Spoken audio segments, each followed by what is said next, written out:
What is up, guys? Welcome back to the channel. It's Jeff Guy here, and in today's video we're doing a week 8 first look for Draftkings DFS. I hope your week 7 went great. Mine didn't go as well as I hoped. I had a lot of Lamar Jackson in cash and in tournaments. He obviously didn't play all that well. Luckily, we don't need to worry about Lamar Jackson on this slate. Let's get into it right now.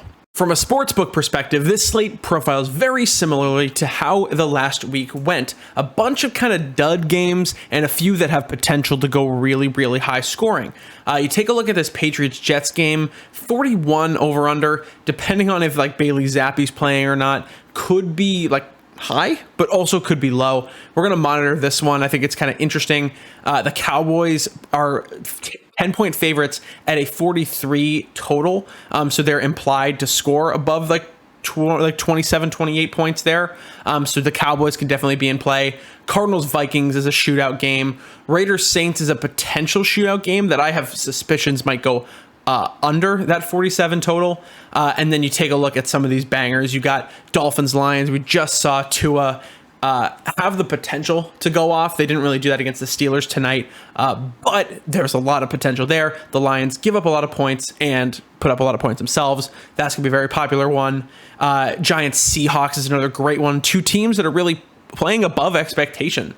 They are phenomenal as of right now and should be highly owned as part of this game.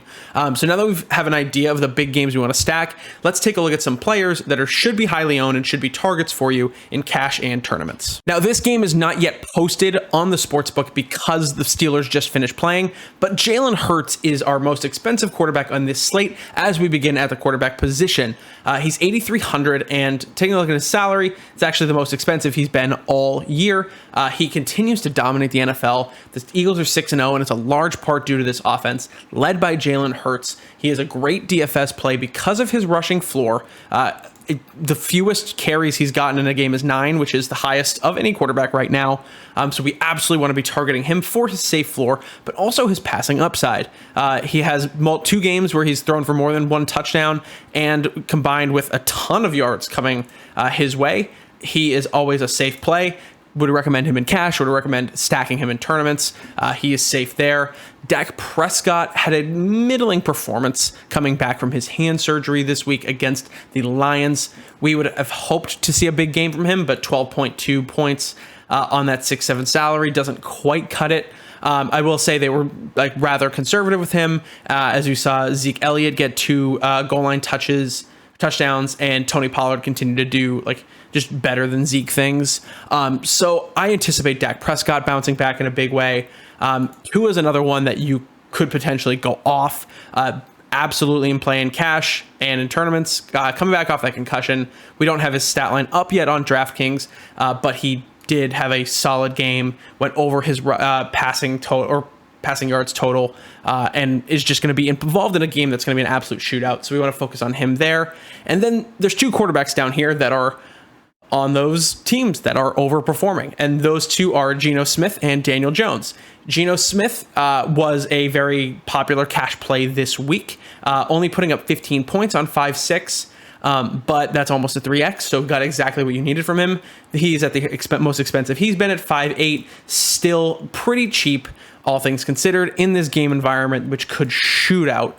He is viable here. And then Daniel Jones, who did his best impression of Michael Vick this week against the Jacksonville Jaguars, putting up 200 yards and a touchdown in the air, and then rushing for 11 carries, 107 yards and a touchdown. Disgusting 31 points. If you played him, he was the best quarterback value on the slate, despite Joe Burrow putting up 42 points. He crushed it and should continue to crush it, as the Giants seem to be a good team that we can start playing. So if you're playing him in cash, viable at that 5,700 price point. And if you want to play him in tournaments, you could stack him pretty easily with Darius Slayton, Wan'Dale Robinson, and if you really wanted to, Saquon. He's involved in the passing game. Don't have to do that. Coming over to running back, there's 2 guys on the high end I want to talk about. The first is Derrick Henry. He very quietly has hit the rushing bonus on DraftKings 3 weeks in a row, and it just continues to be involved in the passing game in a way that we haven't seen in previous years. I definitely want to target him in cash and tournaments just because of his involvement, his upside, and the fact that I don't think a lot of people are going to pay up for him. As we take a look at some of these guys that people are looking to play. Think about Kenneth Walker, Damian Pierce, Breece Hall's out, so we might see Michael Carter come in. Mostert, these are all guys I want to talk about later. Henderson, but paying up at running back this week could be contrarian. Maybe people want to go to McCaffrey too because he's on that new team and they want to, see what he can do with a full game. I think Derrick Henry and then coming down to Saquon Barkley, these are two like really good pay up options. Could get steamed into cash plays, but again, these guys are just incredibly involved and present a very safe floor with a high ceiling that you should target in tournaments and in cash games. Just do it. Apparently the best player in fantasy is this guy I fade all the time and I just haven't been a fan of until this year. Josh Jacobs just continues to dominate in this new look Raiders offense. Ever since they got him involved in the passing game, he has been a monster, putting up 30 plus points in 3 straight weeks, nearly hitting 40 in 2 of those games. He's just an absolute monster. They love to feature him. They finally priced him up from $6,500 to $7,500. So he's not exactly a cash lock anymore because that increase in price, but still a monster, still, involved and should still be part of your tournament and week 8 strategies for the entire slate. A couple other guys I want to talk about down here on the lower end. Raheem Mostert, game log not in from this week, but he put up I think it was like 22, 23 points this week, scoring a receiving touchdown, being involved in the receiving game, and then having like 70, 80 rushing yards. Super involved at 6K is clearly the lead back. So he is going to be viable in cash games as a cheaper option. And then Michael Carter with the injury to Breece Hall, we're assuming he's going to be out. He looked good. Didn't get a full workload here, but has been priced up pretty aggressively by DraftKings, coming up from that 4.8 salary to all the way up to 5.9 here. Not exactly a lock, but should be more involved than his price currently says. So we're going to look at him there as well. And then the last guy to keep an eye on is Darrell Henderson. With Cam Akers probably not being on the team, he is still the number 1 guy on the depth chart. He should be involved. And, they have Kyron Williams and a couple other guys they want to feature. But Darrell Henderson's the running back moving forward. And the starting running back at 5.5 is always playable. So we're going to play him. And then wide receivers, really interesting. A lot of really good wide receivers are on this slate. We have Kupp, Jefferson, Adams, Hill, AJ Brown. All these guys in this top group, and really the top group is the 9K plus guys, Cooper Kupp and Jefferson. Play them wherever you want. They just get targets, and they get yards, and they get touchdowns. Like, there's no reason to think that these guys are going to fade at any point, and you should be playing them wherever you can. So wherever it makes sense for you to do stacks or play cash games. Cooper Kupp, not the best matchup against San Francisco, especially Matt Stafford struggling, but he is Cooper Kupp. You play him wherever, he's matchup proof. And then Justin Jefferson has a phenomenal matchup against Arizona. This game should shoot out. As we can see, Cardinals Vikings 48. I think that's the second highest on the slate. We definitely want exposure to that game, maybe doing a Kirk stack with a Hopkins bring back or something like that. And then some of these mid-tier guys, Waddle continues to show out, had a great game against the Steelers tonight. Jeez. So I want to make sure we target him, as well as a couple of these other guys. Brandon Ayuk is involved, not necessarily great at his price point. If the Saints receiving core continues to be banged up, we're going to be on Chris Olave. He's been priced up here as well, but at 6K, I will still take the 6 target floor with 15 target upside. I would love to play him, especially if Michael Thomas and Landry are out. So keep an eye on him. And then the last guy we're going to talk about here is Jacoby Myers. Let's watch Monday Night Football. Let's see if this 5.6 is a salary discount based on his involvement. Jacoby has continued to dominate every time he's on the field in terms of getting open and just being the security blanket for the quarterback, whether it's Mac Jones or Bailey Zappi. So if he comes out and balls out on Monday night, I could see a lot of people getting to him at this current price point. And tight end, we finally have a slate without Kelsey or Mark Andrews, so we have to find other options. And, commonly thought of as the 3rd best tight end, Kittle hasn't been that until the past few weeks where they've really started to get him involved in this offense.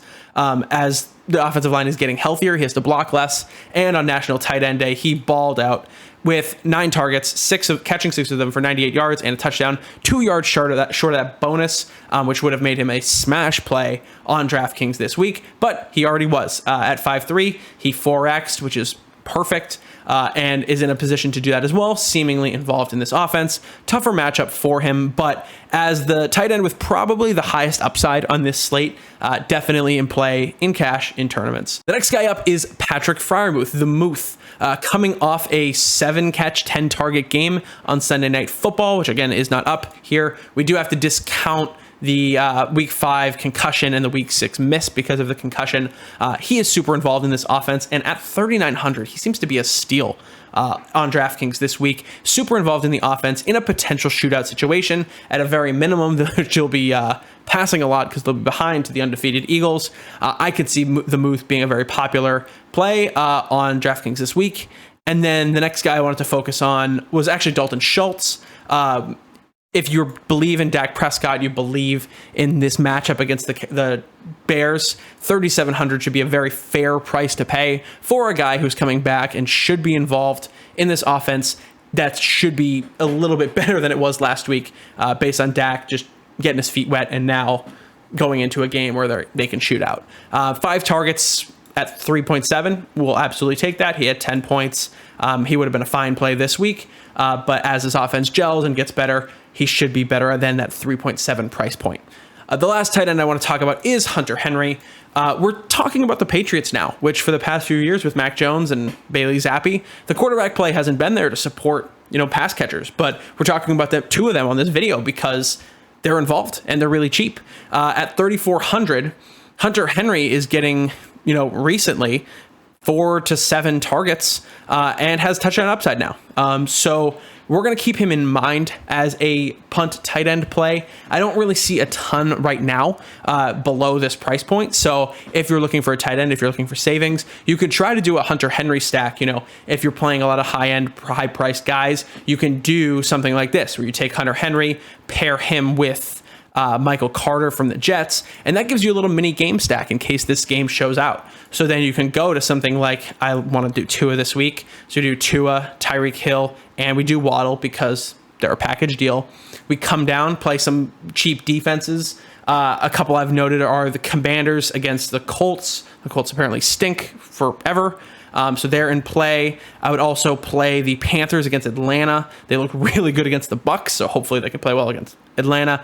And then the 49ers against the Rams. They're another defense you can target. Let's grab the cheapest one here. And this is a great build already. We can find some value receivers. We can find some value running backs. And we can fill out this to be a really viable tournament lineup. I hope you guys like this video. Make sure you subscribe, comment, like, do all those things. Let me know that you like this content. And I'll see you guys in the next one. Peace.